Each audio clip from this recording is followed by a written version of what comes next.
இயேசுவில் அன்புமிக்க சகோதர சகோதரிகளே, பொதுக்காலத்தில் 23வது ஞாயிறு தினமாகிய இன்று இறை வார்த்தை மூலமாக மிக முக்கியமான செய்தியை ஆண்டவர் நமக்கு கொடுக்கின்றார். அதாவது, இயேசுவிடமிருந்து அற்புத சுகத்தை பெற்றவருக்கு இது பற்றி யாருக்கும் சொல்லக்கூடாது என்று இயேசு கட்டளையிட்டாலும் அது அவர்களால் முடியவே இல்லை.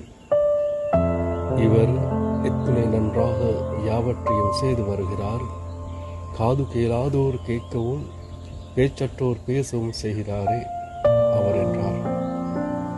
ஆகவே அன்பார்ந்த சகோதர சகோதரிகளே, ஆண்டவர் நம் வாழ்க்கையில் கூட செய்த பல அற்புதங்களை குறித்து நாமும் இயேசுவை பற்றி பேச இடைவிடாமல் முன்வர வேண்டும். ஆகவே நம் எழுத்துக்கள் இயேசுவை பற்றி பேசட்டும், நம் பகிர்வுதல் இயேசுவை பற்றி பேசட்டும், நம் பாடல்கள் இயேசுவை பற்றி பேசட்டும், நம் வாழ்க்கை இயேசுவை பற்றி பேசட்டும். ஆமென்.